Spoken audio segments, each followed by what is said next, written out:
Now, with the trade war between America and China, hearing about ructions late today in our stock markets and also in the Hang Seng in Hong Kong.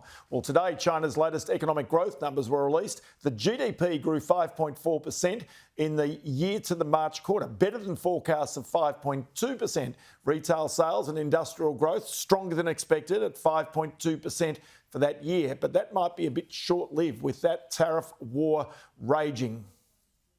The ball is in China's court. China needs to make a deal with us. We don't have to make a deal with them. Yeah, there's more pressure building on China. Reports suggest around 280 Chinese companies listed on the American stock exchanges could be delisted by the Securities Exchange Commission for failing to comply with global accounting laws, which are known as the Generally Accepted Accounting Principles, or the GAAP. The Trump administration this week appointed Paul Atkins as the next chair of the Securities Exchange Commission. And this was picked up by American investor, one of the sharks on the US program Shark Tank, Kevin O'Leary, on Fox Business earlier this week. Atkins was approved, his nomination went through for head of the SEC. Then Senator Scott issued a letter, made it public yesterday, that he had asked this person to enforce the law about delisting Chinese companies that were not compliant with GAAP. They were given 3 years, then the law was modified to give them 2 years. None of them were compliant. There's billions of dollars trading this morning that I think Chinese companies that are not compliant, they're going to get delisted. So let's now go to the trade war today and see just exactly how that goes with Brock Silvers in Hong Kong. Brock, many thanks for your time as always. I just want to take to exactly what happens here next, because clearly we can see the markets, there are ructions there, there's more pressure mounting. What's your own sense on what takes place next? Well, it's highly uncertain. Look, far be it for me to disagree with Kevin O'Leary. I think he's mostly right, but that doesn't mean that he'll be right today or tomorrow. But I do think we're heading in that direction, and he's clearly pointed it out. So then go to where markets go, because, again, you've got relatively strong economic growth in China. China's got to find alternative places to trade and alternative allies. Quite clearly, the United States is trying to amp up the pressure on China right now. So I'm just wondering, if you're on the ground in China now with a business, what do you do? What's the strategy for those businesses? Well, I joined the market's general reaction, which was very nonplussed to today's GDP numbers. I think that's quite misleading. Not only was there some undeniable tariff front running, but in general, the statistics are just, how can I say, highly unreliable at this point. There should be an observable correlation between the need for good news and the presence of good news. What I would say, though, is that on the ground, there's very little optimism short term about Chinese markets. I think that the U.S. tariff stance will start to bite, and as time goes on, that bite should become harder and harder to bear.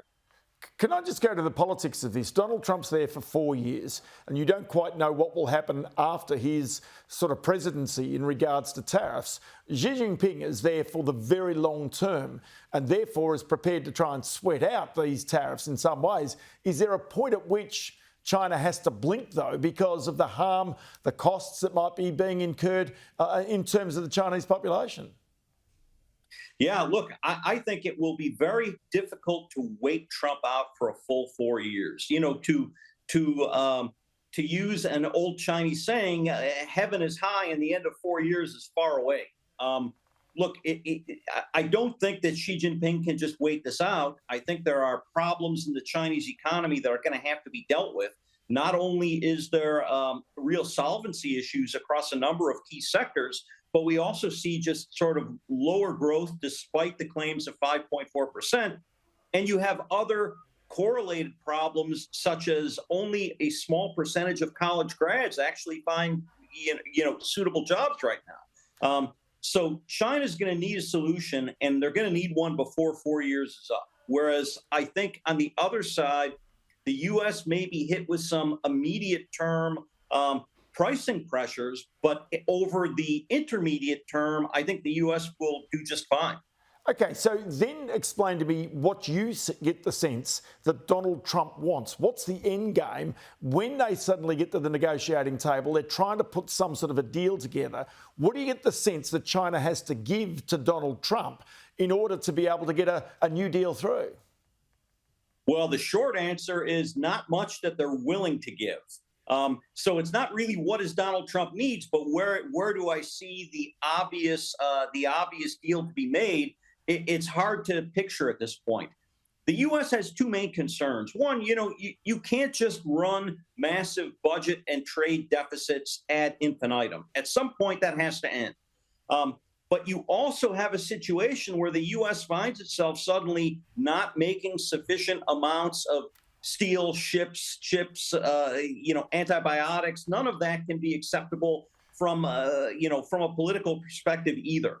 So both of those things are going to have to change. I think the U.S. will find easy accommodation with most of the world, but the issue with China, I think, is going to be quite knotty. So very quickly, do you sense that the volatility has gone out of markets? No, I think volatility will be here with us for some time yet.